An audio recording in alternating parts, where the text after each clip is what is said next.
और बांग्लादेश ने वो रास्ता खुद चुना है, उनके लोगों ने चुना है, वो भुगतेंगे। एक कहावत है इंग्लिश में, if you dance with the devil, devil will also dance with you. अगर इंडिया ने भी बीच में आलू रोक दिया था, आलू रोक दिया था, उनकी नाक से खून आ गया था। अब वो समझा रहे नहीं नहीं, अच्छा तो हम पाकिस्तान से ले लेंगे। ठीक है, ले लेना, कहाँ से आता है जरा पूछो। पाकिस्तान में खुद 400 रुपए किलो चल रहा होगा, और आता कहाँ से है?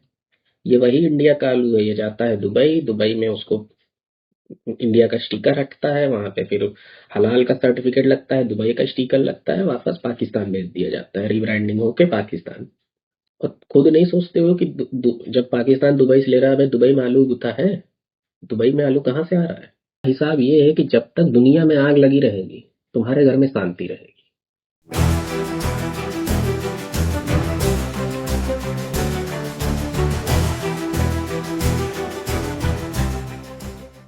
नमस्कार दोस्तों, मेरा नाम है अमित सिंह और आपका स्वागत है रिपोर्ट जोन में। आज हम लोग बात करेंगे अपने पड़ोसी की। वो पड़ोसी नहीं जो कुत्ते के जैसा दिखता है, वो पड़ोसी जो हमारे लिए सिरदर्द बन चुका है। तो पहले, जाहिर सी बात है, बांग्लादेश की।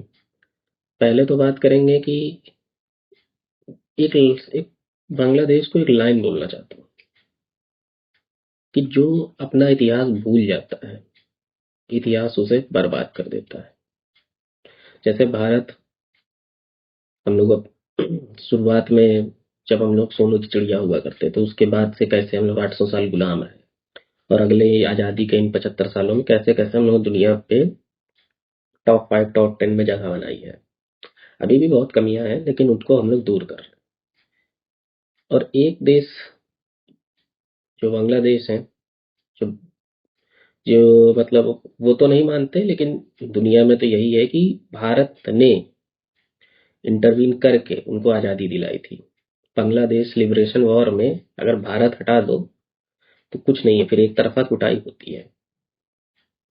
उनकी हालत वो हो गई थी कि एक मेजर साहब हैं, एक इंटरव्यू में बता रहे थे, जो उन्होंने वो वॉर जिन्होंने खुद लड़ी है, कि जब वो वहां पे पहुंचते हैं तो वहां कुछ गांव मिलते हैं जिसमें 200 से 300 औरतें बिना कपड़ों के जंजीरों में बंधी हुई थी।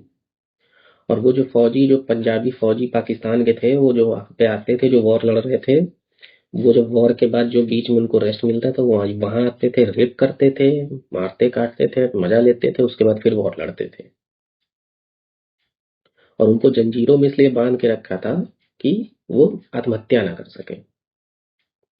मतलब तो कई सोर्सेस से मैंने पता करा है, लेकिन ऑफिशियल तो कोई आंकड़ा नहीं है, लेकिन ज्यादातर सोर्स ये बताते हैं कि उस वॉर के दौरान 4 लाख से 5 लाख औरतों का रेप हुआ था। किसने किया था? यही पाकिस्तानी आर्मी ने और यही जमात इस्लामी के लोग ने, जो आज चढ़ बैठे हैं बांग्लादेश के ऊपर, और जो उन्होंने अपना एक दल्ला बैठा रखा है। खैर, उस पर तो बाद में आएंगे। एक आंकड़ा ये भी बताता है कि ढाका और उसके आसपास के जो क्षेत्र थे, जो वहां पे उस समय यूनिसेफ और बाकी जो दुनिया भर के मानवाधिकार संगठन लोग काम कर रहे थे, 25,000 अबॉर्शन कर रहे थे। वॉर चाइल्ड, जो बलात्कार से हुए बच्चे हों, उनका आंकड़ा बहुत सारे सोर्सों से देखा, मतलब जितना पता चल पाया है, उनका आंकड़ा तक छू गया था, लगभग लगभग लाखों में तो है। अब कितना फिगर, एग्जैक्ट फिगर तो नहीं पता चल सकता, लेकिन लाखों में है, वो 1000 में नहीं है। ऐसा देश, जो ऐसी, जिस देश ने जिसके ऊपर इतनी क्रूरता करी है, उस वो और जो अब आजाद हुआ, वो जब मतलब ठीक ठाक चल रहा था, हिंदुओं पे क्या अत्याचार क्या नहीं, उस पे तो नहीं जाना चाहते, वो टॉपिक दूसरा हो जाएगा।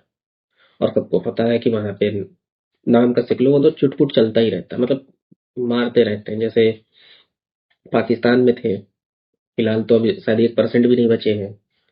एक जिन्ना ने एक थ्योरी दी थी, पॉपुलेशन होस्टेज थ्योरी, कि हम ऐसा करेंगे कि थोड़े बहुत हिंदुओं को अपने पास रख लेंगे, और जब इंडिया हमें आंखें दिखाएगा या इंडिया को हमें किसी चीज के लिए बाहर मरोने की जरूरत पड़ेगी इंडिया की, तब इनको हम बताए, इन पे अत्याचार करेंगे। तो पाकिस्तान तो अनपढ़ है, वो तो भूल गए। पॉपुलेशन हॉस्टेज थ्योरी तो दिमाग से उतर गया, पढ़े लिखे तो है नहीं, उन्होंने तो मार मुर के खत्म कर दिया। अब जो बचा कुचा जो था वो बांग्लादेश में थे, वो भी अब जैसे तैसे कुछ भाग गए, और जो वहां पे हुआ जो नरसंहार जिसकी भी बात कर रहे हैं, उसमें खत्म हो गए।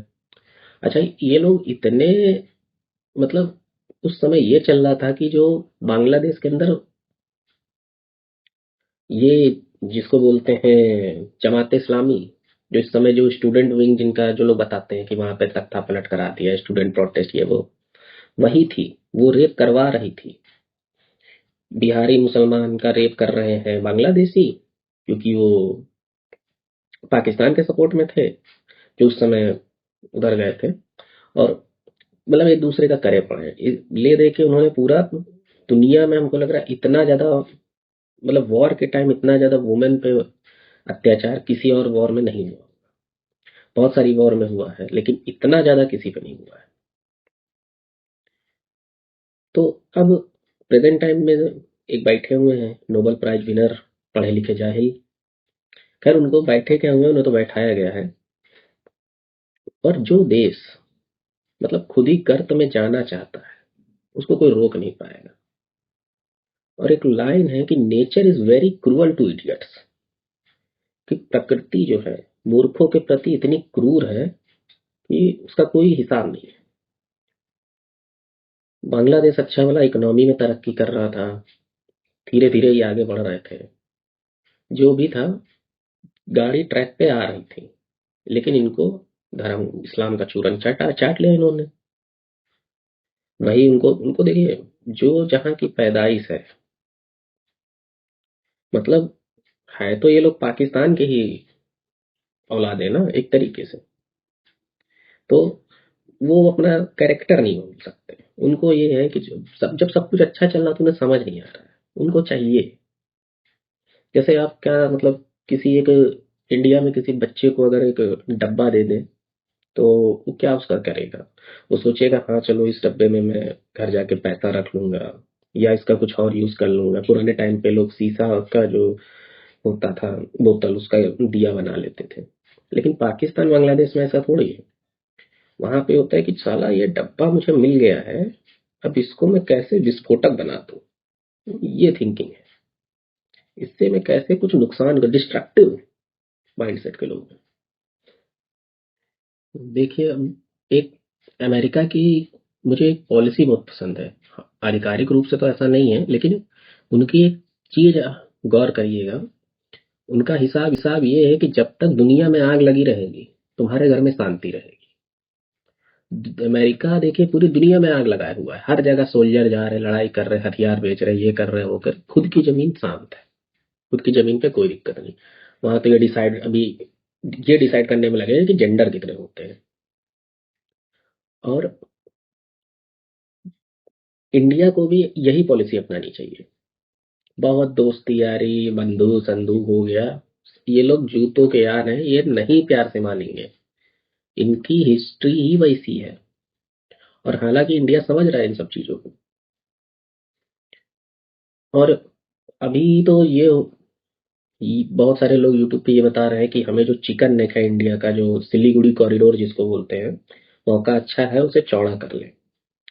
लेकिन मेरे ख्याल से, जो मैंने जितना जियो पॉलिटिक्स देख रहा हूँ, उससे ज्यादा अच्छा ये रहेगा कि हम लोग अराकान आर्मी को सपोर्ट करें, और वो नीचे से बांग्लादेश की तरफ बढ़ रही है। चिटगांव जो एरिया है, चिटगांव एक्चुअल में एक जगह है, पोर्ट सिटी है, जो त्रिपुरा त्रिपुरा से के जो अगरतला उनकी राजधानी, उनसे थोड़ी दूर पे है, ज्यादा डिस्टेंस नहीं है।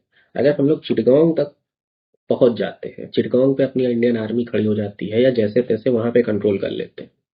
देखिए, बांग्लादेश को तो बेचने के लिए ही वहां पे उनको जो बैठे हैं नोबेल प्राइज विनर, वो बेचने के लिए ही बैठाए गए हैं। किसने बैठाया, क्या बैठाया? बैठाया अमेरिका नहीं है। वो जैसे आईपीएल में ऑप्शन होता है, sold for Mumbai Indians, sold for RCB, उसी टाइप का हो रहा है। जब बांग्लादेश ही खुद बिकने को तैयार है, जब मांगने वालों का मुंह खुला हुआ है, तो जेब देने वालों की भी जेब नहीं सिली हुई है। और इनको इनको कंट्रोल करना बहुत टफ काम नहीं है। इनका ये है कि बस, अगर इंडिया ने भी बीच में आलू रोक दिया था, आलू रोक दिया था, उनकी नाक से खून आ गया था। अब वो समझा रहे नहीं नहीं अच्छा हम पाकिस्तान से ले लेंगे। ठीक है, ले लेना। जितना बांग्लादेशियों के लिए मछली और भात इंपॉर्टेंट है, उतना आलू इंपॉर्टेंट है। आलू के बिना जी नहीं पाएंगे। और अब बता रहे पाकिस्तान से ले लेंगे। अबे पाकिस्तान से कहाँ से आता है जरा पूछो। पाकिस्तान में खुद 400 रुपए किलो चल रहा होगा। और आता कहाँ से है? ये वही इंडिया का आलू है। ये जाता है दुबई, दुबई में उसको इंडिया का स्टिकर हटता है, वहां पे फिर हलाल का सर्टिफिकेट लगता है, दुबई का स्टिकर लगता है, वापस पाकिस्तान भेज दिया जाता है रिब्रांडिंग होके पाकिस्तान। अब वो तुम उनसे लोगे तो फिर वो दुबई का स्टिकर हटाएंगे, वहां पे पाकिस्तान लगाएंगे, हरा हरा और सफेद पेंट मारेंगे और फिर बांग्लादेश भेज देंगे। ये चाहते हो। और खुद नहीं सोचते हो कि जब पाकिस्तान दुबई से ले रहा है, भाई दुबई में आलू उगता है? दुबई में आलू कहाँ से आ रहा है? खैर, टॉपिक पे वापस आते हैं कि जो चिटगांव का जो इलाका है, जो पोर्ट सिटी है, अगर इंडिया वहां पे आ जाता है, अपनी हमक बना लेता है, तो अपना जो वेस्ट बंगाल है वहां से सीधे चिटगांव बगल में है, और हमें म्यांमार से अच्छे टाई अप चाहिए, म्यांमार से अच्छे रिश्ते चाहिए, म्यांमार शांत चाहिए। आपको एक प्रोजेक्ट पता होगा कि इंडिया जो है हाईवे बना रहा है, या अभी बनाएगा, सीधे थाईलैंड तक, अपनी साउथ ईस्ट एशियन जो कंट्रीज हैं उनको कवर करने के लिए। और वो काफी अच्छी पार्टनर साबित होंगी इंडिया के लिए, और अभी साबित भी होती है। वो हमें ज्यादा ही अच्छा आउटकम देती हैं, जाकि ये पाकिस्तान, बांग्ला, ये कुछ ये त्रिभुजियों से तो बहुत अच्छी हैं। उनका एक कम से कम ईमान तो है। अब अगर हम लोग वहां पे चिटगांव तक पूरा कैप्चर कर लेते हैं, तो इंडिया की काफी प्रॉब्लम सॉल्व हो जाएगी। पहली बात, बांग्लादेश इररेलेवेंट हो जाएगा। जैसे हम लोगों ने पाकिस्तान को इररेलेवेंट कर दिया है। पाकिस्तान की जरूरत क्या थी? कि अफगानिस्तान में उनका गेट खुलता था और इधर ईरान में खुल जाता था। हम तो ईरान के थ्रू अफगानिस्तान में चले जाते हैं, उधर ही से हम लोग को यूरोप और रशिया इधर जाने की, सेंट्रल एशिया जाने की फिराक में है, जो भी है। तो ऐसे ही अगर हम लोग इसको इररेलेवेंट कर दें, म्यांमार तक जाते हैं, वहां से हाईवे बन जाता है थाईलैंड तक, तो इंडिया के लिए फ्यूचर में काफी हर चीज के लिए इसको खुल जाएगा। ट्रेड अच्छी हो जाएगी। वो वो सब चाइना से त्रस्त है, चाइना का काउंटर ढूंढ रहे हैं, इंडिया उनको एक विकल्प के रूप में मिलेगा। दूसरी चीज, धीरे धीरे उनकी भी इकोनॉमी ग्रो हो रही है, उन्हें हथियारों की जरूरत है, उनकी आर्मी स्ट्रांग हो रही है क्योंकि चाइना थ्रेट है। तो हथियारों के लिए सबसे अच्छा जो इंडिया के पास ही, मतलब जो सबसे रिलायबल और बजट फ्रेंडली कह लीजिए, इंडिया के पास है। अभी आपको जब मोदी जी वहां गए थे फ्रांस में, तो उन्होंने पिनाका लेने की बात कह दी। पिनाका एक रॉकेट, मतलब कई बैटरीज होती हैं ट्रक पे लदी हुई, और एक साथ वो 1 किलोमीटर बाई 1 किलोमीटर एरिया को पूरा बालू कर देती है। तो ये चीजें हैं। तो ये अपना अपना ट्रेड, देखिए ट्रेड रूट सुधारने की तो जरूरत है। यही मौका है। बिक रहा है, खरीदिए। पैसा थोड़ा सा लगेगा, और ऐसा नहीं इंडिया के पास पैसा नहीं है, चेक काट के दीजिए। चाइना को काउंटर करना ही करना है। और इन लोगों का क्या होगा, इनके हाल पे छोड़ दीजिए, अपने ऑर्डर सील करिए। हाँ, 100% सील कोई नहीं कर सकता है, लेकिन जो भी है। और रही बात इलीगल जो इमिग्रेंट्स हैं, तो अमेरिका ने जब इंडिया को भेजा, इंडिया ने खुशी खुशी ले लिया। ये तो क्या, ये शायद वही पटकथा लिखी जा रही है नई, कि ठीक है, ये भी इंडिया अमेरिका चल रहा है, कब अचानक से इंडिया बांग्लादेश हो जाएगा। और मुझे विश्वास है कि हो जाएगा, क्योंकि सरकारें उसी तरफ ही डायरेक्शन लग रहा है, अमूड बना चुकी हैं। मतलब इतना आतंक हो चुका है कि अभी तो जो शायद को जिसने चाकू मारा था, वो भी सुनने में आया था कि बांग्लादेशी है। तो सोच लीजिए। तो यही सारी चीजें हैं। और बांग्लादेश अब जिस राह पे निकल चुका है, उस राह पे हम लोग अगर जाएंगे उनको बचाने के लिए, तो अपना ही नुकसान हो जाएगा। डूबते हुए आदमी को रस्सी पकड़ानी चाहिए, डंडा पकड़ाना चाहिए, खुद जाके नहीं बचाना चाहिए। और बांग्लादेश ने वो रास्ता खुद चुना है, उनके लोगों ने चुना है, वो भुगतेंगे। एक कहावत है इंग्लिश में, if you dance with the devil, devil will also dance with you.